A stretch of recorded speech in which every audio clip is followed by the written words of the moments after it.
लली की वापसी। लली काकी अगले महीने राखी पर भाइयों को राखी बांधने आ रही है, इस बात की सूचना रघु ने आकर दी थी। बड़का तो बीड़ी फूंकता हुआ फट पड़ा। अब क्या करेगी यहाँ आकर? सारी जिंदगी तो गुजर गई बिना राखी के। मंझले की भवें भी चढ़ गई थी और टेढ़ी हो गई थी। इस उम्र में कैसे रिश्ते और कैसी राखी? छोटा चुप बना उन्हें देखता रहा था। बड़का पुनः बोला, तब तो बड़े रौब से बोली थी, मैं तो नहीं आ पाऊंगी अब कभी शहर। तुम्हारा कभी मन हो तो राखी बंधवाने आ जाया करना। राखी बांधना ना हुआ जैसे हम पर कोई एहसान हो गया। जरा रुककर बोला बड़का, एहसान तो उसे अपने पर समझना चाहिए था। कहीं भी आने जाने पर 2 टके लगते हैं और 2 पैसों के धागों के बदले झोली भरकर ले जाना भी पड़ता है। मंझले ने बात जारी रखी, मैं तो पहली राखी पर गया भी था, पूरा 1,000 रुपया खर्च हो गया था मेरा। और उस 1,000 के बदले में क्या मिला था तुम्हें तो याद नहीं होगा भाई। एकाएक मझला छोटे की ओर मुड़ा। तुझे तो याद होगा रे, तू भी तो मेरे साथ ही था। हाँ, छोटा था तो साथ ही, सब याद है उसे। बाऊ ने उनके साथ जैसा व्यवहार किया था वे भला कैसे भूल सकते हैं। घर की दहलीज के भीतर कदम रखा ही था तो बाऊ ने सीधे से कह दिया, अरे हर रोज बहन के घर चले आना शोभा देता है क्या? एक पल के लिए दोनों जड़ हो गए थे। कुछ देने के आए थे, लेने नहीं।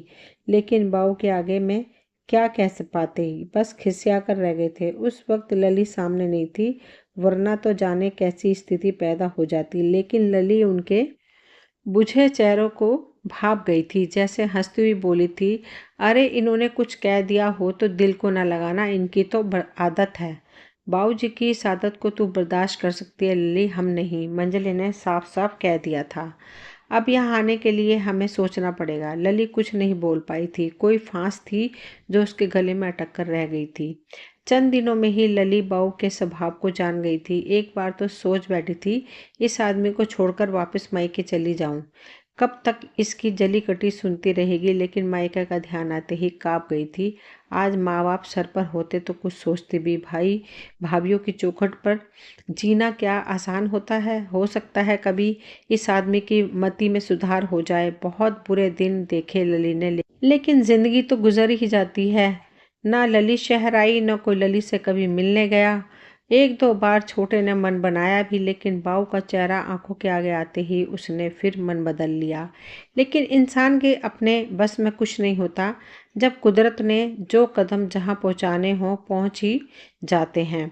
लली पर अचानक पहाड़ टूट पड़ा। जब आकर बाऊ उसकी थोड़ी बहुत मनाने लगा था, लेकिन साथ छूट गया। बुद्ध पूर्णिमा की रात को जब बाऊ खेतों में लौट रहा था तो रास्ते में उसे कहीं सांप ने डस लिया। वहीं ढेर हो गया था।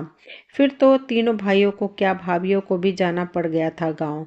जाने कैसे कैसे रीति रिवाज थे जो लल्ली की सास के कहने पर तीनों भाइयों को करने पड़े।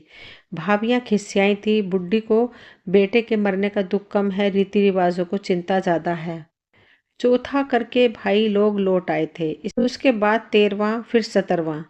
बड़का और मंझला दोनों उबल पड़े थे। लली ने तो पिछले 3 साल की कसर 17 दिनों में ही पूरी कर दी। चलो सोचने दान में दे देंगे, बड़ी भोजी जुबान नहीं रोक सकी। जाने ये बातें कैसे लली तक पहुंच गई थी। आंसू उसकी आंखों से बाढ़ बनकर बहने लगे। लेकिन ये आंसू भी कब तक बहते, आखिर सूख ही जाते हैं और इंसान का जीवन फिर से उसी गति से चलने लगता है।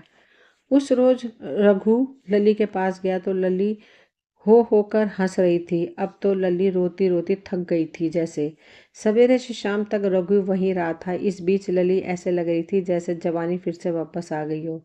रघु लौटने लगा तो लली उसके हाथ पर 100 का एक नोट रखती हुई बोली, 50 तेरे हैं लिए हैं, 50 छोटे बेटे के लिए। उसके लिए कुछ लेते जाना। सच कहूँ उससे बहुत मोह रहा मेरे को। और हाँ, तीनों से बोलना मैं अगले महीने राखी पर आ रही हूँ। रघु की आंखें नम हो गई थी। उसे लगा था कि लल्ली बावली हो गई है। जिन भाइयों ने उससे पूरी तरह से मुंह फेर लिया है, लल्ली उनके लिए कैसे उतावली हो रही है। राखी का दिन भी आ गया। लल्ली सुबह सवेरे बड़के के दरवाजे पर खड़ी थी। बड़के को तो जैसे यकीन ही नहीं आया। लली के होठ फैले हुए थे, लेकिन चेहरे की रंगत तो बिल्कुल गायब थी। बिल्कुल बुढ़ा गई थी वह। बड़का लली को गले लगाते ही बिलक पड़ा। वह खुद नहीं जान पा रहा था कि उसके भीतर का बोध कहाँ से फूट पड़ा। आंसू तो भाभी ने भी बहाए थे, लेकिन वह दूसरे ही पल आंचल के कोर के साथ ही सूख गए। मंझला और छोटे भी दौड़े आए थे लली को देखकर। कौन नहीं पिघला। भाइयों को यूं पिघलते देख लली के भीतर एक हिम्मत बंधी। बोली, दूरियां बढ़ाओ तो बढ़ती ही चली जाती हैं। तुम बाऊ के 2 शब्दों से हमेशा के लिए कट गए। मैंने भी तो सारी उम्र बर्दाश्त किया। मेरे उस हिस्से में से अगर थोड़ा तुम बर्दाश्त कर लेते तो शायद और जी लेती। एक विस्फोट हुआ था जैसे। छिपाना चाहते हुए भी लली नहीं छिपा पाई। पुनः उसी रो में बोली, जाने क्या हो गया है मुझे। डॉक्टर कहता है कुछ दिन और मैं बस इसलिए चली आई। अपनों का मोह छोड़ा जाता है क्या। जीते जी तो आदमी सब सह लेता है, लेकिन जब मौत सामने आ खड़ी होती है तो सारा अहंकार खत्म हो जाता है। अरे आज ऐसे मौके पर कैसी बातें ले बैठी।